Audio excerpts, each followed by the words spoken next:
Boa noite, minha gente amiga do Centro Espírita Tio Ormindo.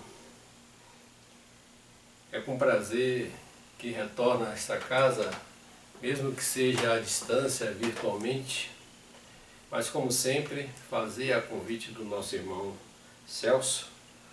Eu sempre tive o prazer de participar de algumas reuniões doutrinárias quando eu morava em Salvador. Era bem pertinho aí do centro, que eu morei aí em Nazaré, na rua Francisco Ferraro. Então era pertinho para mim, era hora de fazer palestra aí. Então agradecendo mais uma vez a todos vocês. E hoje aqui nós vamos, atendendo ao pedido, né? Nós vamos falar um pouco sobre escolha das provas, né? Será que os espíritos, antes de reencarnar, podem escolher provas? Isso.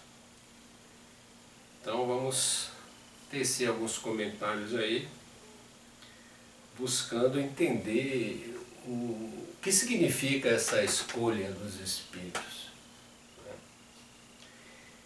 E como é que esse espírito se orienta nessa escolha dessas provas.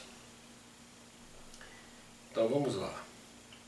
Bom, mas antes nós vamos, antes de iniciarmos o nosso tema, vamos ler aqui uma mensagem que está ligada a esta temática da escolha das provas, que nós recolhemos do livro Religião dos Espíritos, da autoria espiritual de Emmanuel, e psicografia de Francisco Cândido Xavier.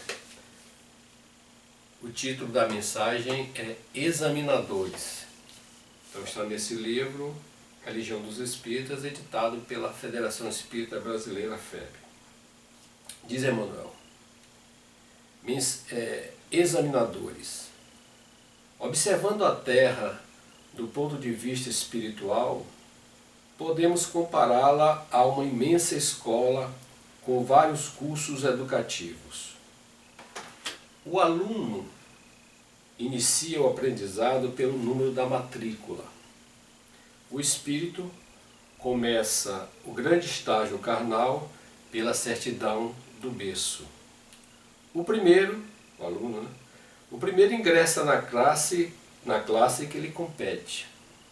O segundo, o espírito, né, reencarnante, é conduzido ao ambiente a que mais se ajusta. Pequeninos sorriem no jardim da infância, ensaiando ideias da vida. Almas primitivas, na verdura da selva, adquirem noções de comportamento. Há crianças nas letras primárias, dominando o alfabeto. Há irmãos em lutas menores, penetrando os domínios da experiência. Existem jovens nos bancos da instrução intermediária, disputando conquistas mais altas. Possuímos inúmeros companheiros em tarefa importante, marchando para mais elevados conhecimentos. Contam-se ainda aqueles que se ergueram às instituições de ensino superior, buscando a especialização profissional ou científica, de modo a participarem da elite cultural no progresso da humanidade. Vemos, igualmente, corações amadurecidos a transitarem na universidade do sofrimento, procurando as posições, ou melhor, as aquisições de amor e sabedoria que lhes confiram acesso ao escol da sublimação na espiritualidade vitoriosa. Assim, pois, se tiveis no círculo das grandes aflições ou dos grandes problemas, é que já ascendestes ao centro de adestramento maior para a assimilação de virtudes excelsas.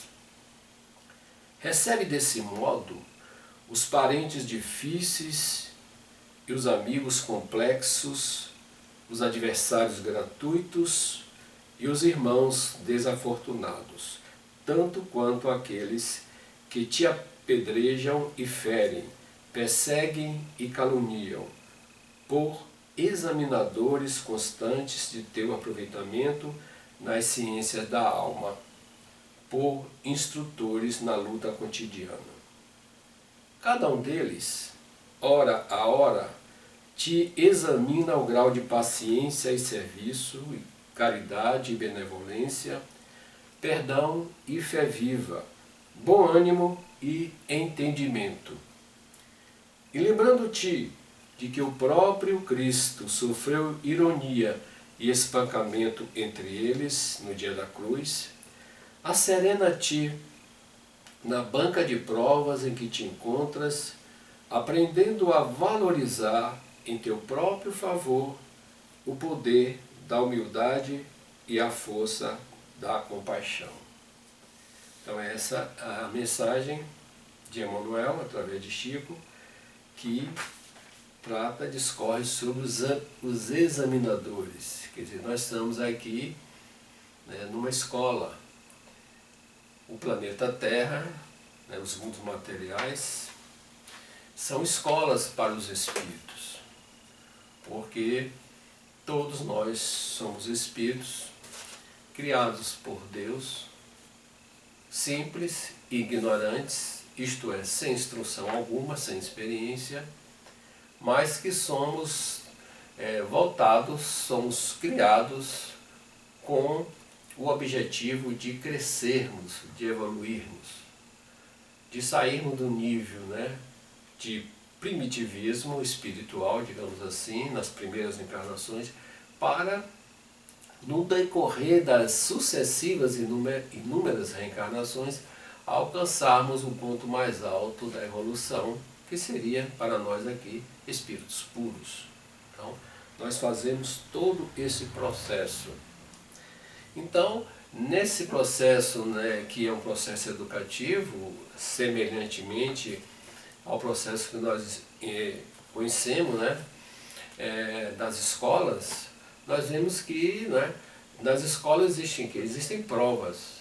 E essas provas é que determinam se o aluno teve aproveitamento para ser promovido a um nível, a uma classe mais superior. Caso ele não tenha tido esse aproveitamento, ele repete aquele ciclo letivo para até que ele possa evoluir. Semelhantemente acontece isto também na evolução espiritual. Nós estamos nesse processo, né? E durante essas provas, durante esses testes que nós passamos, ao desencarnarmos, nós seremos avaliados se nós aproveitamos aquele período, aquela reencarnação, se nós evoluímos, para que nós possamos alcançar um nível maior. Mas se não alcançamos um nível, permanecemos no nível, nós vamos repetir essas provas. Então, isso é básico da doutrina espírita. E no Livro dos Espíritos, né, que é a base, né, da doutrina espírita, que é o Livro dos Espíritos, que todos nós que nos dizemos espírito, que gostamos do espiritismo, devemos conhecer e estudar, porque esse livro é a síntese do espiritismo. A doutrina espírita está toda aqui em síntese nesse livro. Os outros livros que são importantes e precisam também ser conhecidos, como o Evangelho segundo o Espiritismo, o Livro dos Médiuns, o Céu e o Inferno e a Gênese, completando os 5 livros básicos da codificação, todos devem ser conhecidos e estudados por nós. Mas o princípio deve ser por esta obra, não é? A base do edifício que nós devemos fazer na construção do conhecimento deve ter por base o Livro dos Espíritos. Quer dizer, nós não entendemos alguém que queira conhecer o Espiritismo e que vai começar logo por outros livros, geralmente livros de romances e outras coisas que são importantes, são interessantes, mas não é a base. a base é feita com as obras de Allan Kardec, especialmente o Livro dos Espíritos. Aí com essa base, depois dessa base, a gente aí pode e deve, não vamos ficar só lendo o Livro dos Espíritos, só devemos ler todas as obras auxiliares, as obras mediúnicas, todas nós devemos ler. Mas é preciso fazer essa base, e essa base começa pelo Livro dos Espíritos. Então, esse livro que vamos completar esse ano, né?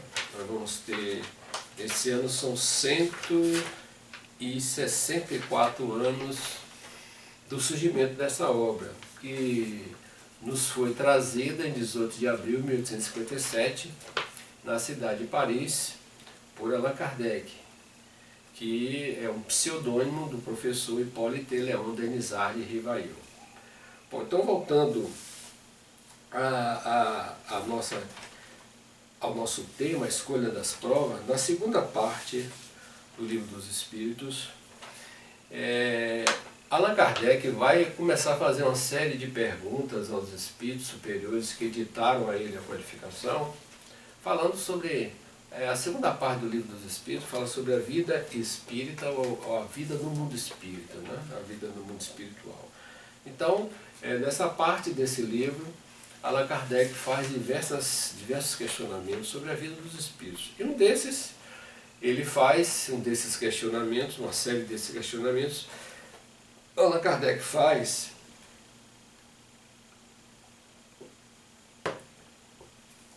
procurando saber como acontece esse processo da reencarnação, como é que se dá a reencarnação e como é que se dão as provas. Porque nós estamos, como falamos no início, sujeitos a provas e expiações. Nós estamos no planeta, a Terra, ainda classificado na categoria dos mundos como um planeta ainda inferior, provas e expiações. Já passamos por mundo inferior, né? Já passamos mundo primitivo, já fomos um mundo primitivo. Hoje não somos mais, demos um salto, mas ainda estamos no nível inferior. Somos um mundo de provas, somos um mundo de provas e expiações, com destino, caminhando para ser um mundo de regeneração. O mundo de regeneração já será um mundo melhor. Depois do mundo de regeneração, aí partiremos para sermos um mundo feliz.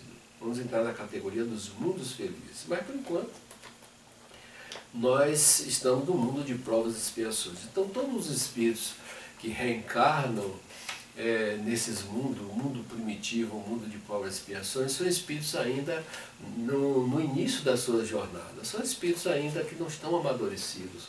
Muitos ainda trazendo seus erros, suas falhas,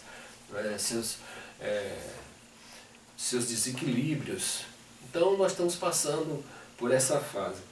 Então, nesse Livro dos Espíritos, que é um livro que é dividido em perguntas e respostas, então na pergunta de número 258, Kardec vai enunciar da seguinte forma, dirigida aos espíritos superiores que ditaram a ele, através de diversos médiuns, a codificação espírita. Ele pergunta: no estado errante, antes de nova existência corpórea, o espírito tem consciência e previsão do que vai lhe acontecer durante a vida?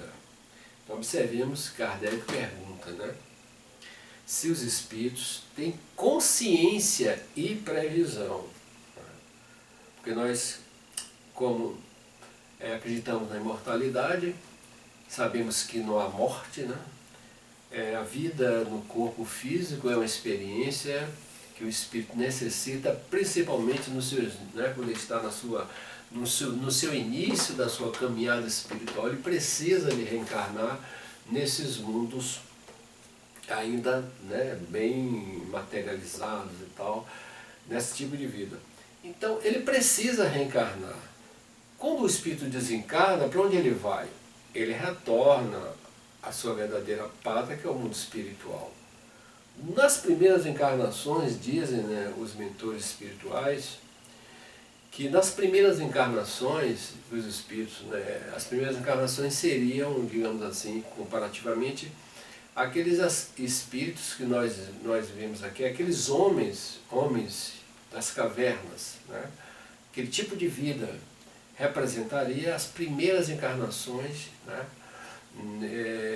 Para esse processo evolutivo. Então esses espíritos, no nível de primitivismo, eles já são espíritos, né, que já trazem, né, uma evolução da centelha divina, já trazem inteligência, né, já trazem a linguagem, mas ainda ele se comporta quase como se fossem animais.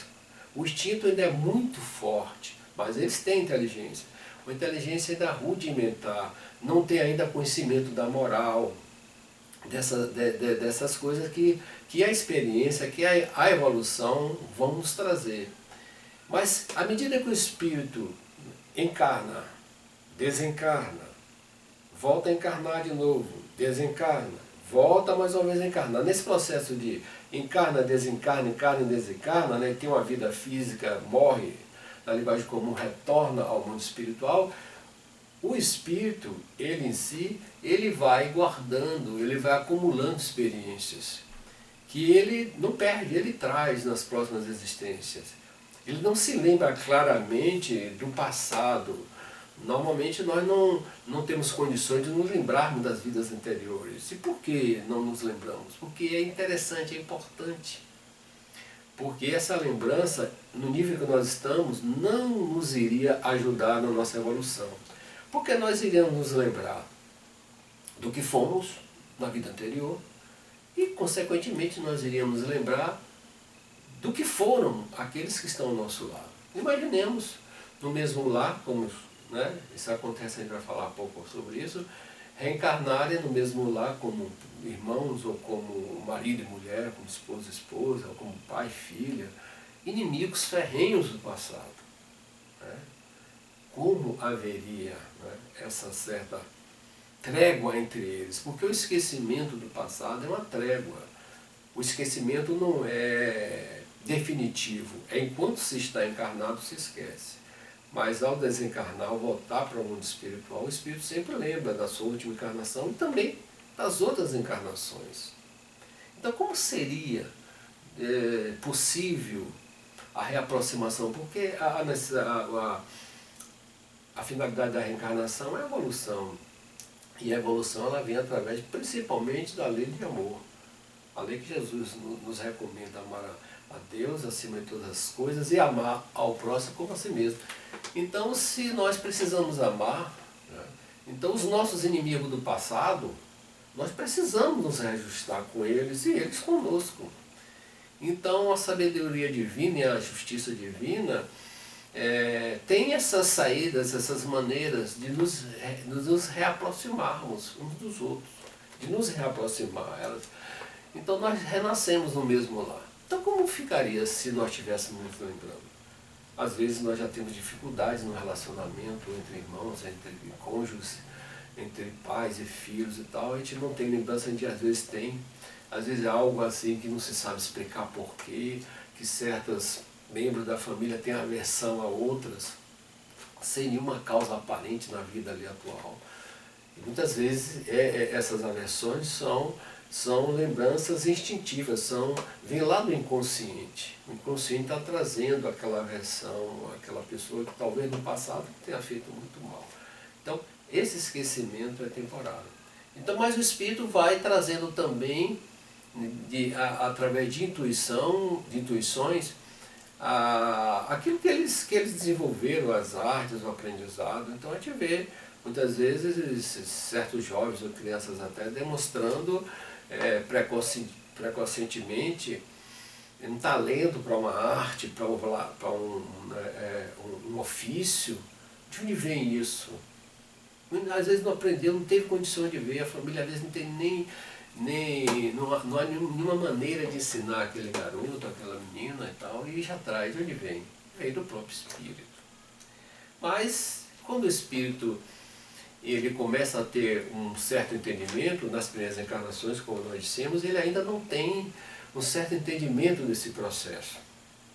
Quando os espíritos desencarnam as primeiras encarnações, quando eles estão, né, vindo a reencarnar, eles nem têm consciência do mundo espiritual, porque a vida deles é muito mais material do que espiritual. Durante o processo evolutivo é que a coisa vai se inverter. Né? O espírito, né, ele vai ter cada vez mais a percepção do mundo espiritual, vai deixando o mundo material. Mas nas primeiras encarnações a percepção maior é do mundo material, é o que mais, né, atinge a sensibilidade, é o mundo material. Mas à medida que o espírito vai evoluindo, ele vai deixando de lado essa, né, essa influência material, sem perder os conhecimentos, sem perder a experiência, sem perder o progresso dele, mas ele vai tendo muito mais afinidade com esse mundo espiritual que nós não sabemos detalhes para onde vai, até onde vai. Eu sei que é infinito, a evolução é infinita. Tudo da criação evolui, só que não evolui é o Criador. É o próprio Deus que criou a tudo e a todos, e ele sempre foi. Deus não evolui, Deus existe para todo sempre. Não, a evolução é um processo da criação. Então, quando o espírito já chega a algum entendimento, né, de suas vidas anteriores, ele já sabe separar, ele aí começa a escolher o gênero de provas que ele precisa passar. Então, Kardec pergunta se o espírito tem essa consciência, essa previsão. E aí os espíritos respondem, né, que os espíritos, né, todos os espíritos, a partir de um certo nível, eles começam a ter condições de escolher. Mas, né, eles escolhem, mas eles não têm consciência e previsão de como vai acontecer essa sua futura existência. Então Kardec pergunta mais uma vez aos espíritos: não é Deus quem impõe aos espíritos as tribulações da vida como castigo? Kardec faz essa pergunta, né? Porque tudo vem de Deus. Deus é a origem de tudo. Tudo que existe, tudo que existiu, que há, que existirá, é tudo de Deus. Deus é que cria tudo. Né? Mas aí os espíritos dão essa resposta a Allan Kardec, né?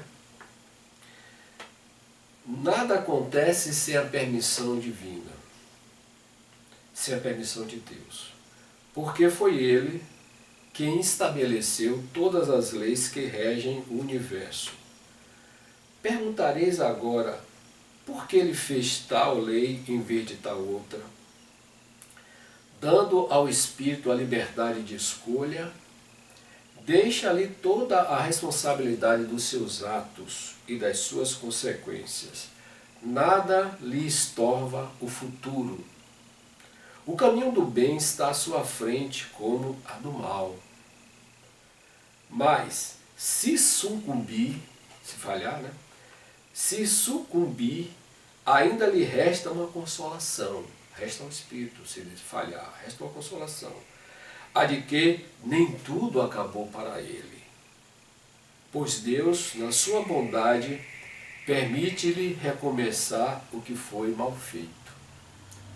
É necessário distinguir o que é obra da vontade de Deus e o que é da vontade do homem. Se um perigo vos ameaça, não foste vós que o criastes, mas Deus. Tivesses, porém, a vontade de vos expordes a ele, porque o considerastes um meio de adiantamento, e Deus assim o permitiu. Olha, então observemos aqui nessa resposta, né? Claro que tudo vem de Deus, tudo é permitido por Deus, né? Porque Ele estabeleceu as leis, nós vivemos submetidos à lei divina. Mas Deus, além de nos dar, né, a vida, nos deu a inteligência, o espírito, a inteligência, que o espírito é princípio espiritual, somos espírito, então temos essa inteligência, né, para que a gente possa crescer e evoluir. Mas, ao mesmo lado,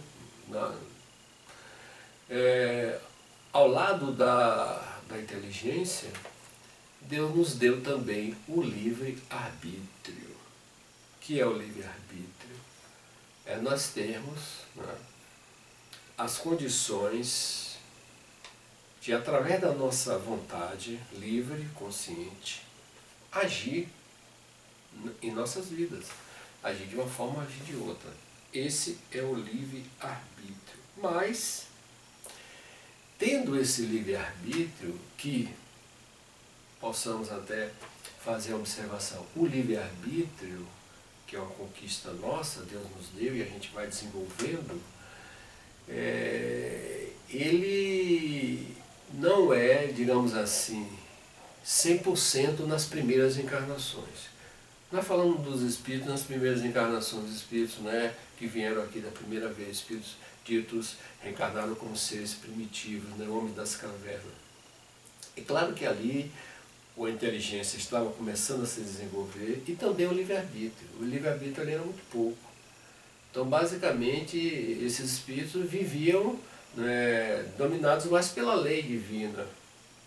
Mas à medida que que o espírito vai desenvolvendo o seu livre-arbítrio, ele começa também a ter condições de programar, de dirigir a sua vida. Ele tem essa liberdade.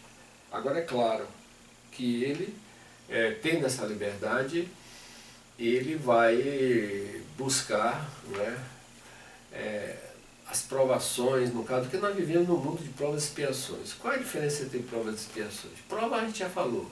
Né? Prova, de certa forma, é um teste que nós fazemos, não para Deus, que as pessoas pensam que a gente... Deus já nos conhece, Ele nos cria, nos conhece intimamente, sabe do que nós somos ou não capazes. Mas essas provas, elas servem para nós mesmos, para a nossa consciência. Né? Então nós fazemos as provas para nós testarmos a nós mesmos se somos capazes de fazer isso ou aquilo. Se já temos essa condição evolutiva, sim ou não. Então a prova é para nós. E as expiações, né, que já de certa forma, a prova também é um sofrimento, como a expiação é, mas a prova é um sofrimento que nós escolhemos. Nós escolhemos aquelas provas.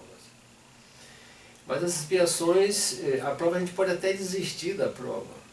Por exemplo, eu ando de reencarnar, eu pedi certa prova aqui e tal, mas eu peço, quando o Espírito pede, ele pede um gênero de prova. As provas não são assim, digamos, a vida não é assim, totalmente detalhada. A sua vida vai ser assim, você vai dar tantos passos, vai casar com fulano, vai ter isso, a profissão não. Não é assim, a gente pede um gênero de prova. Por exemplo, eu quero nascer numa família humilde, numa família pobre, que eu possa desenvolver e crescer para ajudar a minha família, os outros. Né? Eu posso pedir uma prova para nascer, como aqui o próprio dos Espíritos traz esse exemplo. O Espírito pode pedir uma prova para nascer como filho de um casal de malfeitores, né, vivendo em situações difíceis, onde há muito crime, muito roubo. Ele pode pedir esse gênero. Agora, se ele vai roubar ou não vai roubar, vai depender da circunstância que ele vai seguir.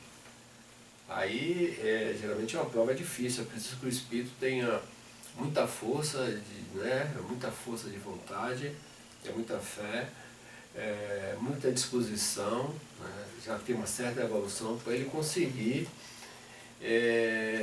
passar por essa prova, viver num local muito, muito difícil, né, onde há muito crime, as pessoas não respeitam as leis, ele vendo aquilo ali. Nós sabemos que o meio ele oferece muita influência, mas não é tão determinante, né? Não é 100% determinante, mas oferece influência. O homem não é só um produto do meio. Né? Sabemos que o homem é um espírito que está voltando aqui depois de várias experiências. Então existe a força Então, se ele nasce numa família que os pais são malfeitores, que praticam roubo, crime, vai ser difícil ele se libertar disso aí, ser um homem, né, de bem. Mas ele pode pedir o gênero, mas vai depender muito das circunstâncias. Então isso é uma prova. Ele pode chegar na prova, no meio da prova, e desistir, não. Mas aí ele desistir, ele vai ter que recomeçar, igual o aluno. Se ele não passar na prova, né, ele repete o ano. vai ter que repetir de outra forma, né? Vai repetir. Agora, expiação não. A expiação é o resgate pelo erro feito, pelo mal praticado, pela dor praticada ao outro, né? Pelo desrespeito à lei de Deus. Então, o mal, ele vem, o processo de correção do mal vem pela expiação, onde o espírito, né, reencarnado, ele vai passar por dores e sofrimentos semelhantes, né, semelhante nem sempre é igual, 100% igual, aquelas que ele fez, as pessoas, alguma pessoa, ele fez alguém passar, fez pessoas passarem, ele vai passar. Primeiro porque é aquela questão, né, a cada um segundo suas obras, diz o Evangelho. Então, se alguém pratica o mal, ele vai ter que se ver com o mal. Não é? Então, isso é expiação, não tem como correr. Tem como correr. Aí é preciso que o Espírito, já nesse processo, porque Deus é justo, nos coloca essas expiações, mas não nos abandona a nossa sorte. Ele coloca ao nosso lado, né? Cada um, é claro, cada caso é um caso, vai depender também do merecimento de cada um, se cada um está querendo se modificar ou tem um coração muito endurecido e muito renitente, não quer deixar de praticar o mal, né? Que aí Deus respeita o livre-arbítrio, né? Se eu quero viver só fazendo mal, não quero sair disso, Deus respeita o meu livre-arbítrio e eu vou sofrer por isso, porque a cada um segundo suas obras. Então, nesse caso, a expiação não tem como, né? Pular, não tem como você protelar a expiação. Agora, Deus é tão bom, é tão generoso, é justo, mas é bom e generoso, que nem sempre ele exige de nós a reparação logo, imediato. Por exemplo, a gente fez um mal muito grande a alguém, né, prejudicou alguém de forma muito cruel, e nós temos esse compromisso para resgatar. Está registrado no nosso perispírito, na nossa consciência. E a gente, quando não resgatar isso, não nos reaproximarmos desses que nós fomos inimigos e prejudicamos e maltratamos, mas Deus nos coloca muitas vezes nessa expiação.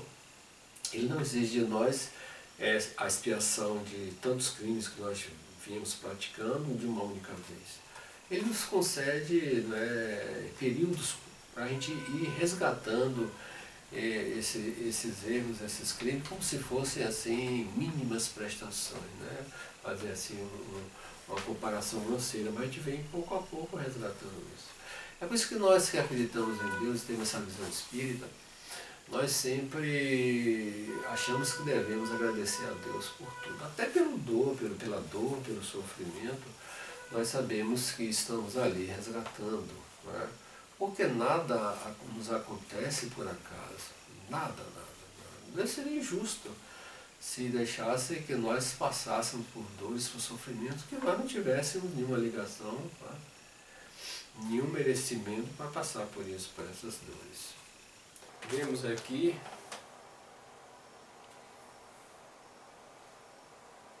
que o Espírito ele escolhe, né, mais ou menos o gênero da sua aprovação, né? Ele não pode escolher os detalhes. Os detalhes vão depender de circunstância. Tem até um exemplo aqui que os Espíritos dão a Kardec sobre se alguém vai caminhando pela rua e passa perto de uma casa, uma residência, um imóvel, onde uma telha despenca lá do imóvel, cai na cabeça da pessoa e a pessoa falece ali, desencarna ali. É claro que isso não foi por acaso, porque disse que tudo, né, nada acontece sem a permissão de Deus. Como diz lá o Evangelho, até os cabelos da nossa cabeça, para quem tem cabelo ainda, né, estão contados, tudo está sob o controle divino. Agora é claro que quando há um acidente como esse, que uma pessoa venha a falecer, venha a desencarnar, claro que isso pode ser uma provação ou uma expiação, né? Provação se for um teste que o espírito está fazendo a si próprio para avaliar a sua própria condição evolutiva. E expiação se for por resgate, né? Por reparação, por um mal semelhante praticado. Mas é claro que nesse caso, quando o espírito tem que passar por um sofrimento, por uma dor de qualquer modalidade, de qualquer tipo, é claro que as pessoas que são muitas vezes são os instrumentos da dor do outro, ninguém reencarna com essa missão. Eu vou reencarnar para ser, né, o executor da lei divina, fazer aquele outro ali sofrer porque ele fez alguém sofrer no passado e eu reencarno para fazer sofrer. Não, ninguém tem ninguém recebe, né, essa credencial para fazer o mal. Se eu vou prejudicar alguém ou se for desrespeitar alguém, isso não existe. Então, como no caso, voltando ao caso da telha, como ocorre? É claro que nós somos no mundo material sujeito às questões materiais.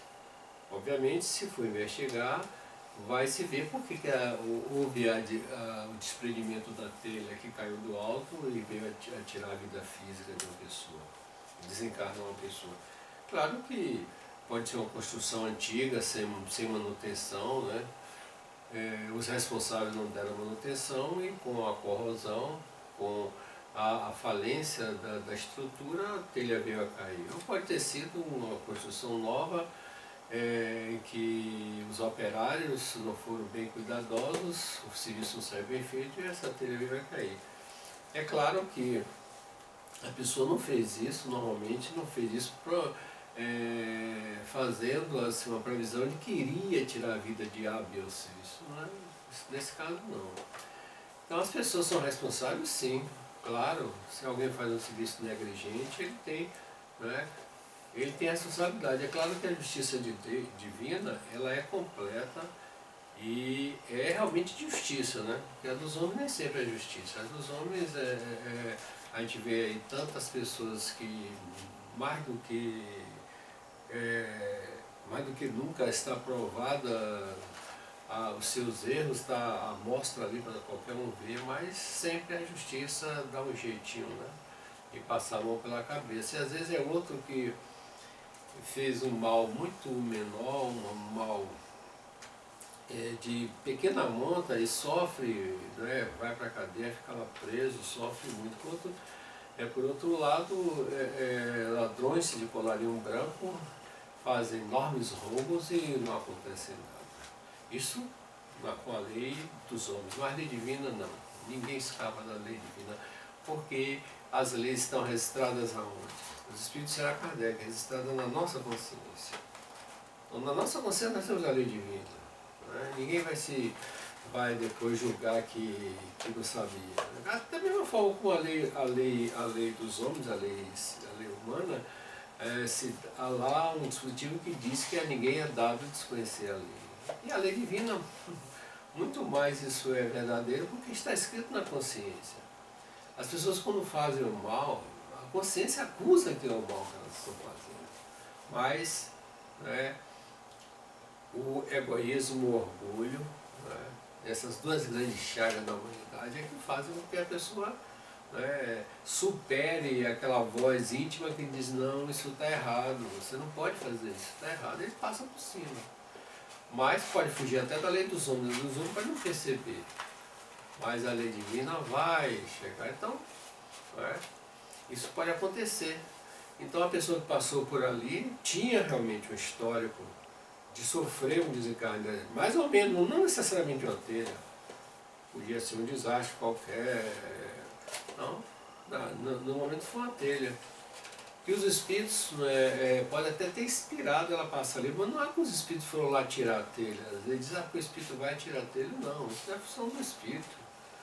Eles podem até, sabendo que ele precisa passar por aquela provação ou expiação, os espíritos que são nossos nossos tutores, né? São espíritos guias, eles fazem cumprir, eles são, né, os fiscais, digamos assim, da lei de Deus. Então eles podem nos inspirar, né? Agora ninguém reencarna, né, com essa missão de fazer o mal. Isso não existe, isso não existe. A ninguém é dado fazer o mal. O mal é sempre o mal. Né?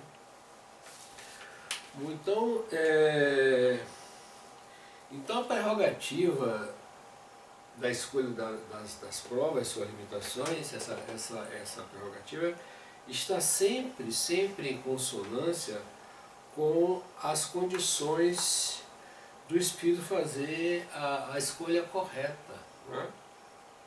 Com vistas aos seus próprios interesses espirituais. Então, às vezes o espírito faz uma escolha lá antes de reencarnar, com uma prova muito dura, que ele não tem ainda condições. Mas ele tem um livre-arbítrio e ele faz.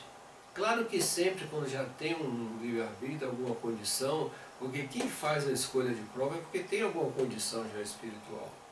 Porque muitos não têm como escolher. Muitos reencarnam compulsoriamente. São aqueles que têm muito mais expiações a passar, né? Resgate do que provas. Né? Estão ainda no nível muito atrasado. Então esses reencarnam quase que compulsoriamente. Então os espíritos tutelares, em nome de Deus, seguindo a lei divina, é que projetam, né, esses resgates da própria vida, as condições da reencarnação. Mas aquele que já tem condições de escolher, muitas vezes ele pode escolher uma prova muito além dele. Claro que eles têm lá no momento, de reencarnar, na escolha das provas, os espíritos amigos estão ali ao lado dele, podem dizer para ele,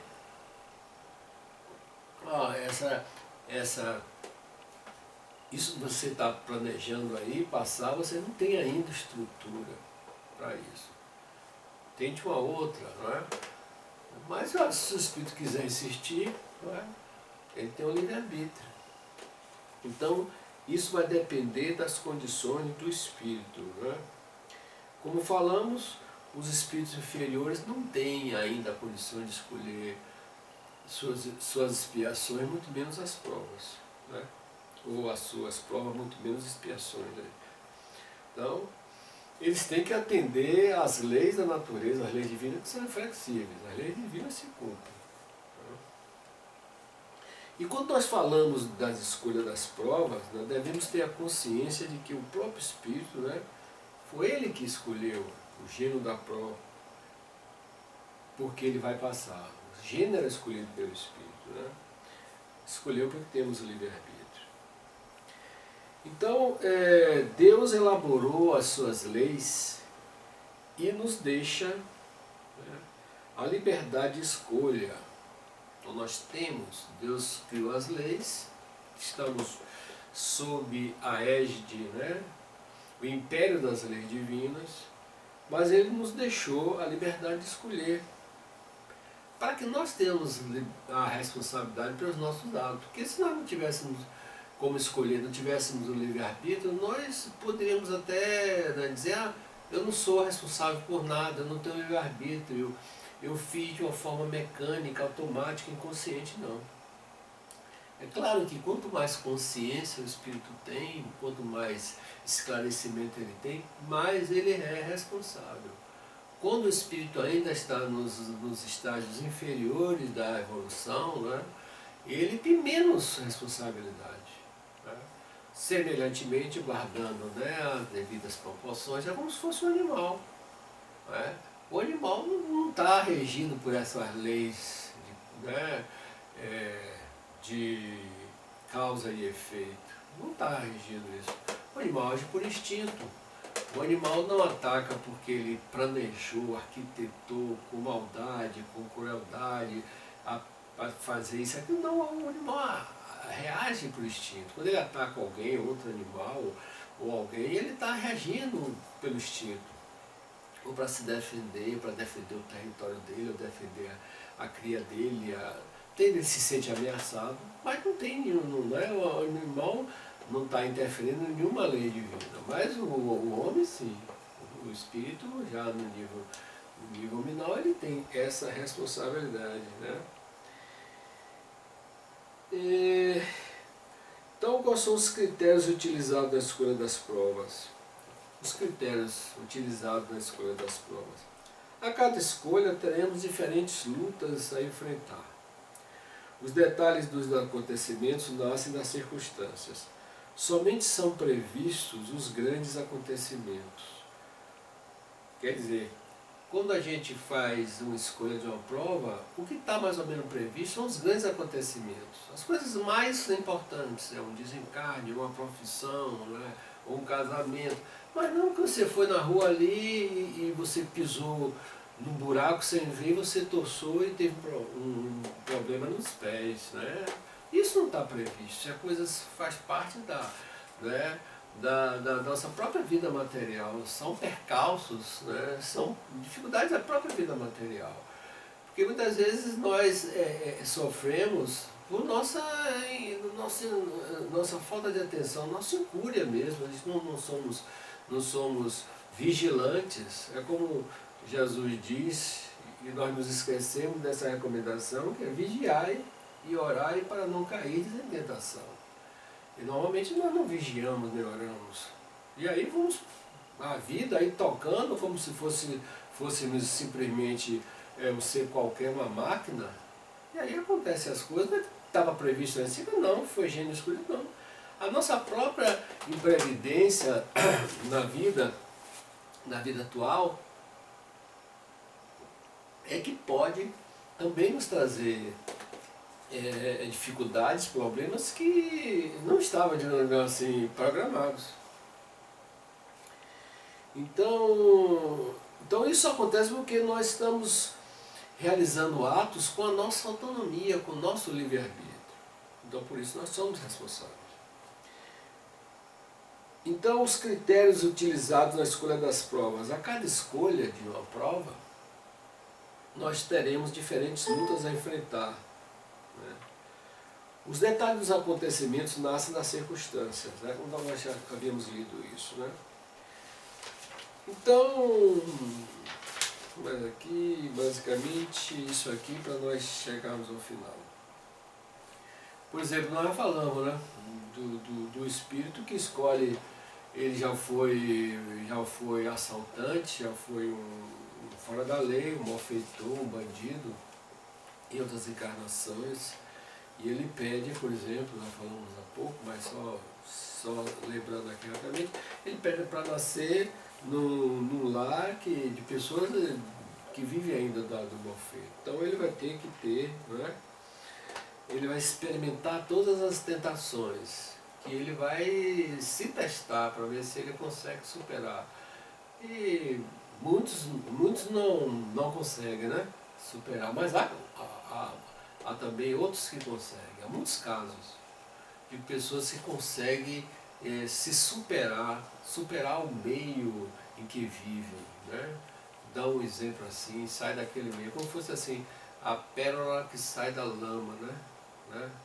A pérola que sai da lama, a ostra, né, que sai da lama, né, consegue brilhar. Então, isso para nos mostrar que ninguém aqui está condenado a viver eternamente na inferioridade e no crime. Então, basicamente, é isso. Para encerrar, nós sabemos que, falamos no início, todos nós somos criados simples e ignorantes, e Deus, para nos suprir, né, para diminuir, para resolver essa questão da nossa ignorância, Deus escolhe as nossas existências, nos dá as provas. Então Deus supre a nossa experiência, né, traçando os caminhos que devemos seguir. E à medida que nós vamos conseguindo aí o nosso livre-arbítrio, nos espiritualizando, né, moralizando, tendo uma moral superior e um conhecimento superior, a gente aí, claro, continua sempre, todos nós continuamos sempre sob a égide do Criador, claro, mas agora já temos mais uma liberdade, né, de estarmos, né, criando também o nosso futuro, né, junto com as forças do nosso Criador. E a questão das escolhas, o espírito não faz a escolha que ele tem que fazer depois logo que ele desencarna, não. Isso é depois que o espírito tem uma consciência, geralmente são espíritos conscientes, já de um certo equilíbrio, desencarnados, que no mundo espiritual eles conseguem, né, ter essa lembrança, às vezes, muitas vezes auxiliado pelos orientadores espirituais, pelos mentores, ele tem essa lembrança dessas falhas do passado. E às vezes são falhas que não são das últimas encarnações, são falhas que ficaram até de encarnações lá recuada no tempo, que ele não resgatou, tem também essa. Então ele pode fazer essa análise, ele vai pedir para retornar para passar uma situação daquela novamente. Então ele vai assim de reencarnação em reencarnação evoluindo até alcançar o estágio de espírito puro. Né? Então, basicamente, meus irmãos e irmãs, eram essas nossas reflexões que nós tínhamos. Pedimos escusas aí pelas dificuldades, através dessa tecnologia que está nos ajudando muito, né? Mas ainda não temos o domínio, as condições plenas, mas esperamos que tenhamos dado esse recado mais ou menos, que vocês possam ter entendido, né?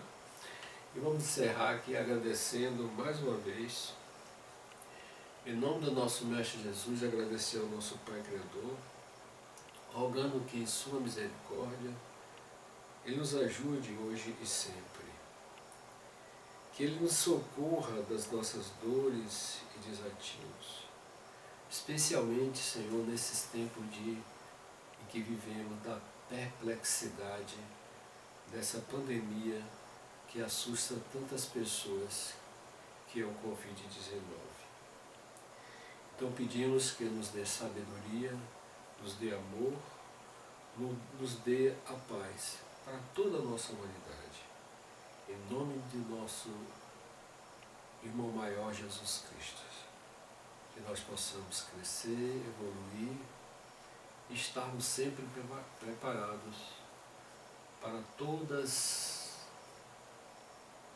as condições que a vida se nos apresentar, termos fé, que tenhamos coragem, para nunca desistirmos, nunca desesperarmos, com a nossa fé, com a nossa crença, que nós possamos cumprir o que recomendam as autoridades sanitárias, mantendo, né, as precauções necessárias, mas sem medos excessivos, para que nós também não nos tornemos, né, dominados por esse medo e possamos daí desenvolver um processo depressivo. Que tenhamos fé, que tenhamos cuidado, né, sigamos as orientações médicas, sanitárias, para que nós possamos também desenvolver o nosso lado espiritual. Que o Mestre Jesus nos abençoe, agora e sempre, um abraço a todos e até a próxima vez. Muita paz.